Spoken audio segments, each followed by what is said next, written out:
Semua orang itu berhak berpendapat. Saya akan berpendapat sekarang bahwasanya Pak Nadiem Makarim ini salah langkah. Belum ada dugaan, belum ada pemanggilan, belum jadi tersangka, bahkan jadi saksi aja belum, tapi sudah pasang badan pembelaan besar-besaran gitu. Sudah menggandeng pengacara kelas 1, sudah podcast di mana isi podcastnya itu menjelaskan mana mungkin saya korupsi, bapak saya begini, ibu saya begitu. Masyarakat kita itu sekarang, apalagi akhir-akhir ini, itu sudah punya pola-pola yang sederhana sekali. Orang kalau tidak salah, tidak mungkin heboh, itu saja intinya. Artinya ini kan kasus bisa dilacak. Kenapa kita harus punya pembela yang kelas 1? Kenapa kita harus teriak-teriak kita tidak salah? Kenapa kita harus menggiring opini? Atau kenapa kita harus tunjukkan kepada semua orang kalau kita tidak salah? Toh kalau kita tidak salah ya tidak akan salah.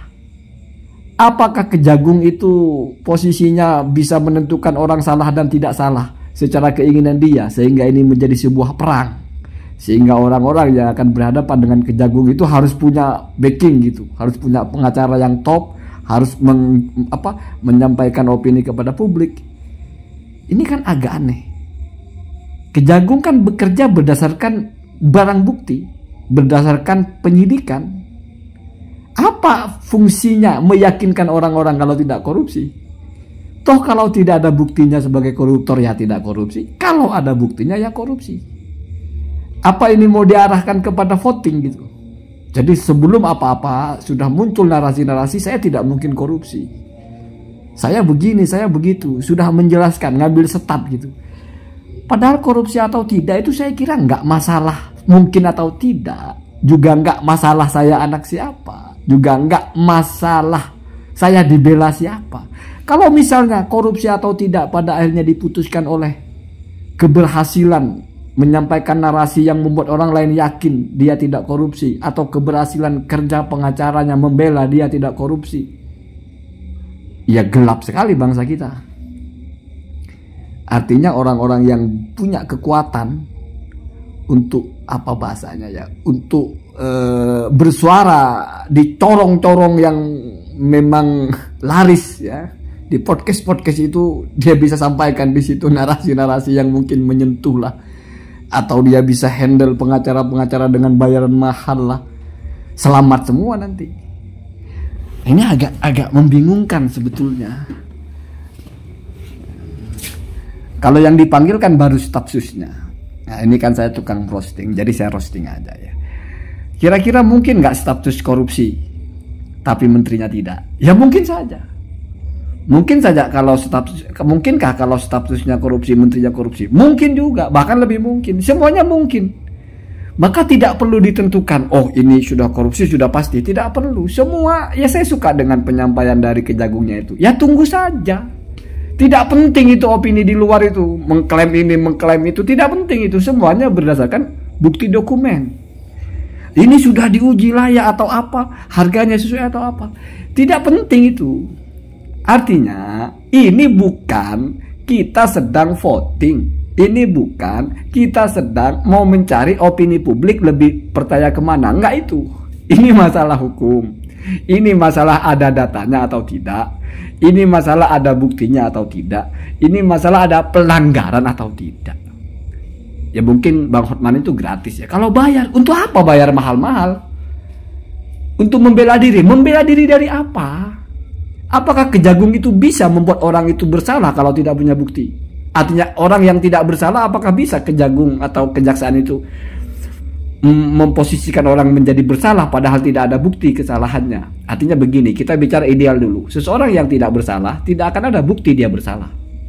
Karena dia ada bukti dia bersalah karena dia salah. Artinya seseorang itu mencuri ada bukti pencuriannya. Ya walaupun kalaupun buktinya tidak ada berarti bisa jadi hilang atau disembunyikan atau tidak ketemu buktinya. Yang jelas ya, kalau kita bicara asasnya masalah pembuktian, Kejagung kan bicara pembuktiannya. Lalu apa gunanya pembelaan? Pembelaan dalam artian meng-hire orang top untuk membela dirinya untuk apa?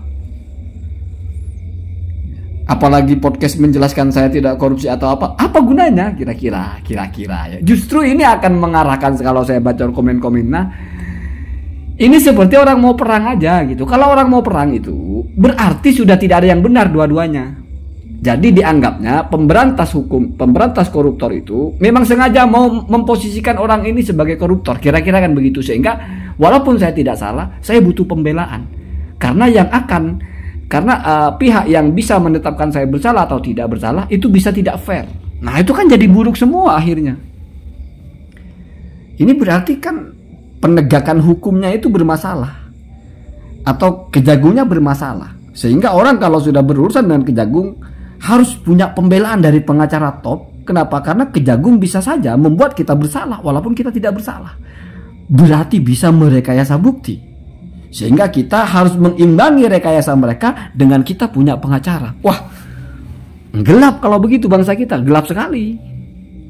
Berarti sudah tidak bullshit kita bicara pembuktian, kita bicara kuat-kuatan aja. Siapa pengacara kamu? Sehebat apa dia bisa membolak-balikan fakta misalnya? Waduh, kalau begitu ya,